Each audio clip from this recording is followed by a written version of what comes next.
Welcome to Kid Venture. Let's open your maps, seek the truth, and find the treasure. Let's find the treasure of God together. Hai adik-adik, selamat pagi. Welcome to Kid Venture. Adik-adik, sebelum mulai ibadah kita hari ini, kita akan berdoa dulu ya. Lipat tangan, tutup mata, kita berdoa. Selamat pagi Tuhan, terima kasih atas pemeliharaan Tuhan selama ini. Sekarang saatnya kami akan beribadah ya Tuhan. Pimpin kami Tuhan di dalam ibadah ini Tuhan. Tuhan, kami akan memuji, memuliakan nama Tuhan. Kiranya Tuhan berikan Roh Kudus kepada kami untuk dapat memuji Engkau, mendengarkan firman Tuhan dengan semangat. Terima kasih Tuhan, dalam nama Tuhan Yesus kami berdoa. Amin. Adik-adik, kita akan memulai ibadah hari ini dengan menyanyikan lagu Nyanyilah dan Menarilah. Ayo adik-adik, jangan duduk, berdiri ya, kita memuji nama Tuhan dengan semangat.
Bisa kan lagunya?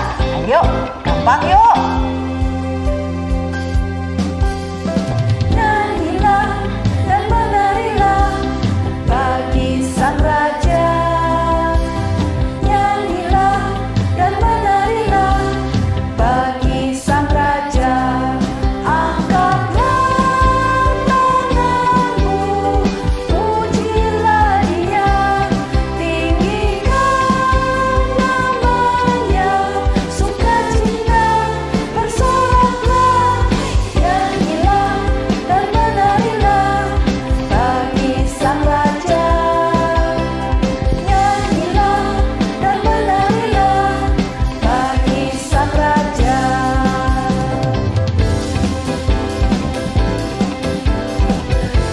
harus memuji Tuhan dengan semangat. Dengan apa adik-adik?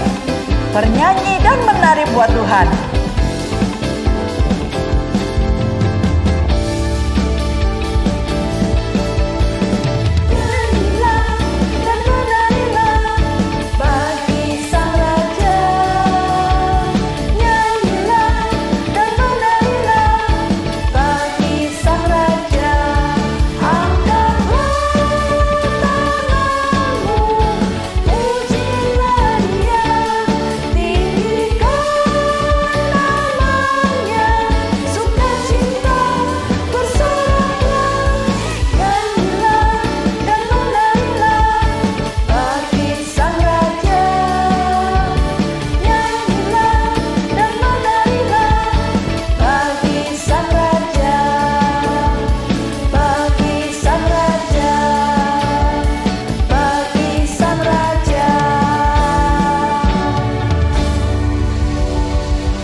Adik-adik tahu nggak bahwa kita semua itu istimewa di mata Tuhan? Jadi, adik-adik bukan karena siapa-siapa yang bilang loh, tapi Tuhan sendiri yang bilang bahwa adik-adik kita semua istimewa. Ayo, kita akan pujikan lagu Aku Istimewa.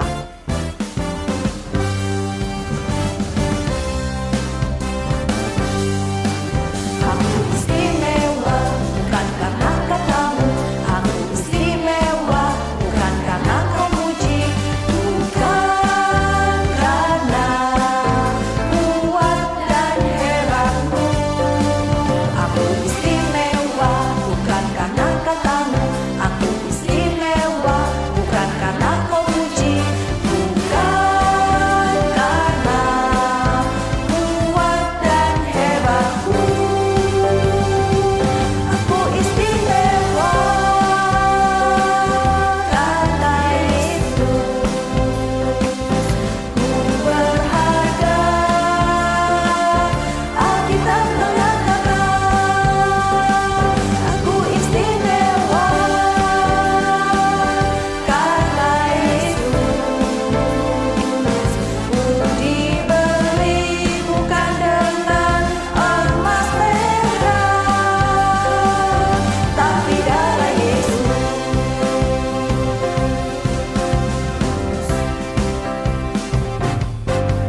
Aku istimewa bukan karena katamu, aku istimewa bukan karena kau muji, bukan karena kuat dan hebatku. Aku istimewa bukan karena katamu, aku istimewa bukan karena kau muji, bukan karena kuat dan hebatku. Aku istimewa karena Yesus, ku berharga. Alkitab mengatakan aku istimewa karena Yesus, ku dibeli bukan dengan emas perak, dibeli bukan dengan emas perak, ku dibeli bukan dengan emas perak, tapi darah Yesus.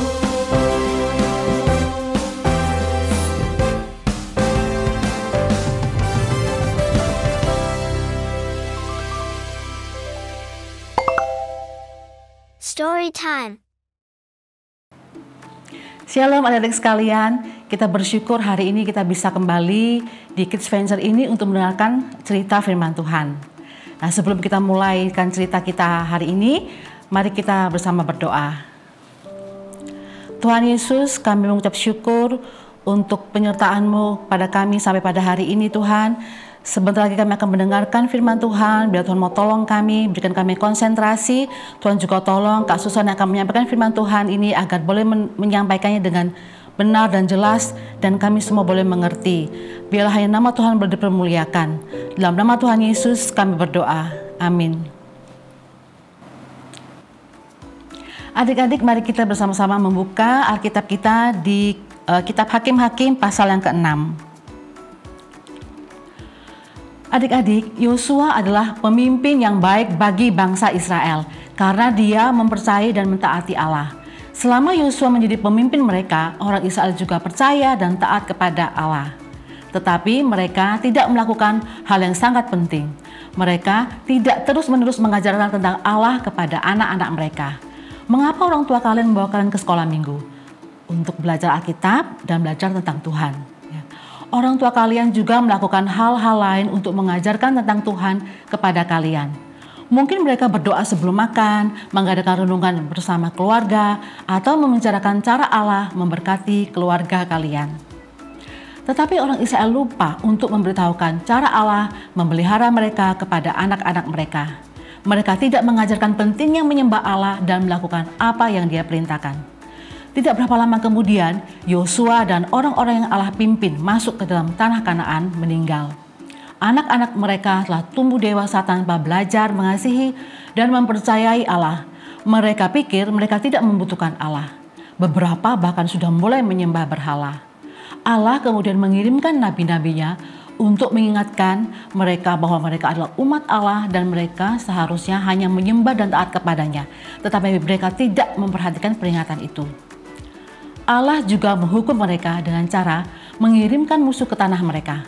Orang-orang Midian mengendarai unta-untanya untuk merampok orang-orang Israel. Mereka mengambil domba dan kambing, buah dari pohon dan sulur-sulur, serta gandum dari ladang mereka. Mereka datang setiap tahun selama 7 tahun ketika tanaman siap dipanen. Tidak lama kemudian orang Israel menjadi sangat melarat. Mereka sangat ketakutan terhadap orang Midian sehingga mereka lari ke atas bukit dan bersembunyi di dalam goa. Akhirnya mereka ingat akan Allah dan berseru kepadanya untuk menyelamatkan mereka. Meskipun mereka telah berdosa, Allah mendengarkan mereka. Dia mengirimkan malaikat Tuhan untuk memberitahu seorang petani bernama Gideon bahwa Allah telah memilihnya untuk memimpin umatnya mengusir orang Midian keluar dari tanah mereka. Gideon berkata, "Bagaimana aku dapat menyelamatkan Israel? Aku hanyalah seorang anak petani miskin. Aku tidak dapat memimpin sebuah pasukan." Tuhan menjawab, "Tetapi akulah yang menyertai engkau, sebab itu engkau akan memukul kepala orang Midian sampai habis." Tetapi Gideon berkata, "Berikanlah kepadaku tanda bahwa engkau sendirilah yang berfirman kepadaku." Kemudian Gideon menyiapkan makanan, dan malaikat itu menyuruhnya meletakkan makanan di atas sebuah batu. Malaikat itu lalu menyentuh makanan itu dengan tongkatnya, dan timbullah api dari batu itu, membakar habis makanan itu. Gideon menjadi ketakutan setelah mengetahui bahwa Allah berbicara kepadanya. Di kemudian hari, ketika orang Midian menyeberangi sungai Yordan dan membangun perkemahan di Kanaan, Gideon meniup sangkakala dan memanggil orang-orang untuk bergabung dengan pasukannya. Ribuan orang datang, tetapi Gideon menjadi takut. Dia tahu dia tidak dapat memimpin pasukan kecuali Allah menyertainya. Malam itu Gideon berdoa meminta tanda dari Allah. Dia berkata, "Jika engkau mau menyelamatkan orang Israel dengan perantaraanku, seperti yang kau firmankan, maka berilah aku tanda. Aku akan membentangkan guntingan bulu domba ini di tempat yang berembun." Embun membuat tanah menjadi basah pada pagi hari. Kemudian Gideon berkata, "Apabila hanya di atas guntingan bulu itu ada embun, tetapi seluruh tanah di sekitarnya itu kering, maka tahulah aku bahwa engkau mau menyelamatkan orang Israel dengan perantaraanku seperti yang kau firmankan." Keesokan paginya, tanah tetap kering. Tetapi bulu domba begitu basah sampai Gideon dapat memeras dari bulu domba itu secawan penuh air. Apakah Gideon yakin Allah menginginkannya untuk memimpin umatnya? Tidak ya. Malam itu dia meletakkan bulu domba itu lagi dan meminta Allah melakukan hal yang sebaliknya. Tanah menjadi basah oleh embun dan bulu domba menjadi kering. Demikianlah yang diperbuat Allah. Keesokan paginya, bulu domba itu tetap kering dan tanah di sekitarnya basah oleh embun. Akhirnya Gideon yakin bahwa Allah ingin dia memimpin bangsa Israel melawan orang Midian. Gideon dan pasukannya yang besar mendirikan perkemahan dekat orang Midian. Tetapi dengarkan apa yang Allah katakan. Kita baca di Hakim-Hakim pasal 7 ayat 2 dan 3. "Berfirmanlah Tuhan kepada Gideon, terlalu banyak rakyat yang bersama-sama dengan engkau daripada yang ku kehendaki untuk menyerahkan orang Midian ke dalam tangan mereka. Jangan-jangan orang Israel memegah-megahkan diri terhadap aku sambil berkata, tanganku sendirilah yang menyelamatkan aku. Maka sekarang serukanlah kepada rakyat itu demikian. Siapa yang takut dan gentar, biarlah ia pulang, enyah dari pegunungan Gilead. Lalu pulanglah 22.000 orang dari rakyat itu dan tinggallah 10.000 orang. 22.000 orang pasukan pulang sehingga Gideon hanya memiliki 10.000 orang sisanya. Tapi Allah berkata, masih terlalu banyak orang. Dia mengatakan kepada Gideon untuk membawa mereka untuk minum air. Dengarkan apa yang Allah katakan ketika mereka tiba di sana. Kita baca di Hakim-Hakim pasal 7 ayat yang ke-5 dan 6. Lalu Gideon menyuruh rakyat itu turun minum air dan berfirmanlah Tuhan kepadanya, barang siapa yang menghirup air dengan lidahnya seperti anjing menjilat, haruslah kau kumpulkan tersendiri. Demikian juga semua orang yang berlutut untuk minum. Jumlah orang yang menghirup dengan membawa tangannya ke mulutnya ada 300 orang. Tetapi yang lain dari rakyat itu semuanya berlutut minum air.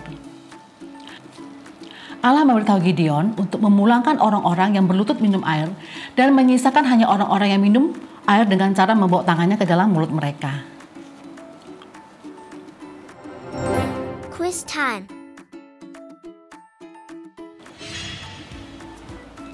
Berapa orang yang akhirnya masuk dalam pasukan Gideon? A. 300, B. 3.000, C. 5.000, atau D. 10.000?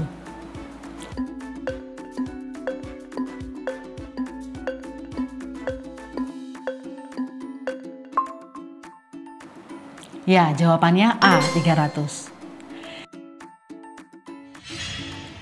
Gideon hanya memiliki 300 orang untuk menyerang orang Midian dan begitu banyak. Tuhan mengetahui Gideon ketakutan. Malam itu, Allah menyuruh Gideon untuk pergi ke perkemahan orang Midian dan mendengarkan apa yang mereka katakan. Berkeliaran di dalam kegelapan di belakang perkemahan musuhnya, Gideon mendengar ada seorang yang menceritakan tentang mimpinya, yaitu ada sekeping roti jelai terguling masuk ke perkemahan. Dilanggarnya perkemahan ini dan diruntuhkannya. Prajurit lain berkata, roti ini tidak lain dari pedang Gideon. Mimpimu berarti Allah telah menyerahkan kita ke dalam tangan Gideon.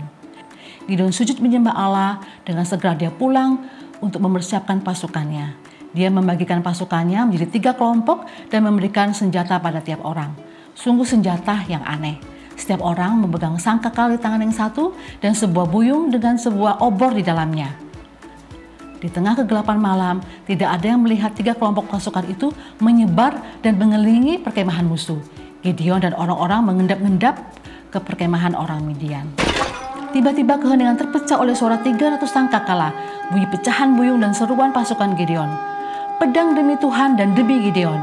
Dalam keadaan mengantuk dan ketakutan, orang Midian meraih pedang mereka, bergegas keluar dari kemah mereka, dan mengayunkan pedang sedang membabi buta dalam kegelapan. Mereka pikir mereka membunuh orang Israel, tapi sebenarnya mereka saling membunuh satu dengan yang lain. Mereka akhirnya lari dari perkemahan dengan kejaran pasukan Gideon. Gideon mengirimkan membawa pesan yang memanggil orang-orang Israel yang lain. Mereka bertemu dengan orang Midian yang melarikan diri dan menangkap pemimpinnya. Orang Midian dikalahkan dengan begitu buruknya, sama mereka tidak pernah berani untuk kembali. Orang Israel mengetahui bahwa pasukan kecil mereka yang terdiri dari 300 orang tidak memenangkan peperangan pada malam itu. Allah lah yang memenangkan bagi mereka. Selama Gideon hidup, orang Israel menyembah Allah. Mereka mengingat semua yang Tuhan perbuat bagi mereka dan seberapa besar mereka membutuhkan Allah. Memory verse. Minggu ini ayat hafalan kita terambil dari Mazmur 107 ayat 8. Mari kita bacakan sebanyak 4 kali. Mazmur 107 ayat 8. Biarlah mereka bersyukur kepada Tuhan karena kasih setianya, karena perbuatan-perbuatannya yang ajaib terhadap anak-anak manusia.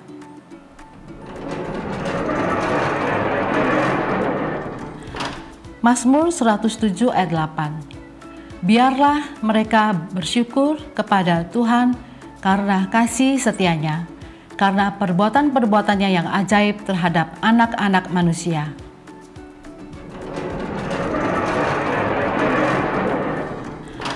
Mazmur 107 ayat 8. Biarlah mereka bersyukur kepada Tuhan karena kasih setianya, karena perbuatan-perbuatannya yang ajaib terhadap anak-anak manusia.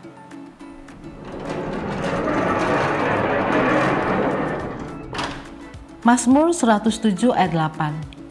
Biarlah mereka bersyukur kepada Tuhan karena kasih setianya, karena perbuatan-perbuatannya yang ajaib terhadap anak-anak manusia. Demikian cerita kita pada hari ini. Mari kita menutup dalam doa.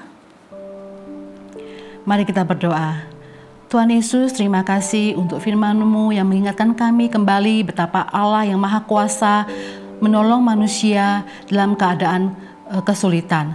Tuhan, kami juga bersyukur karena kami mempunyai Allah yang luar biasa, Allah yang Maha Kuasa dan Allah Maha Kasih seperti Engkau.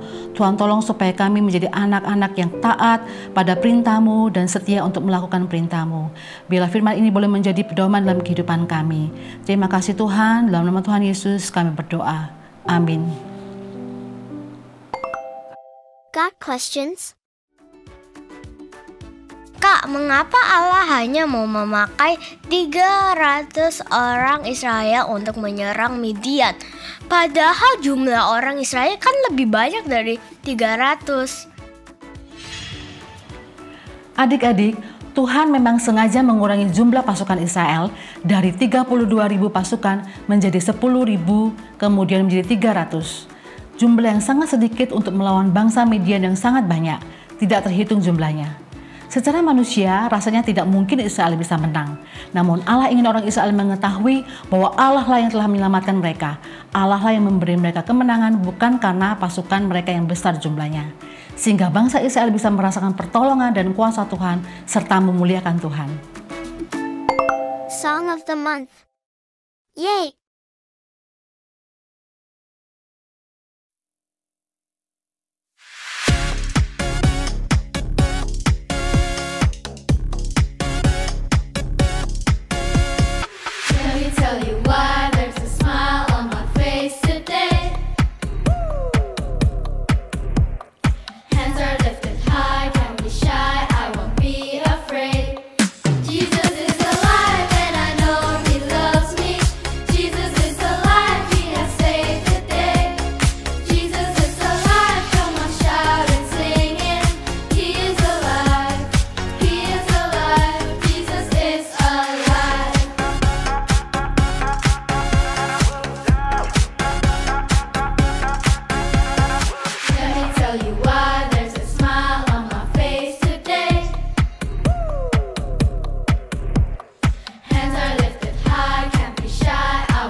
Thank you for joining us and see you next week on Kids Venture.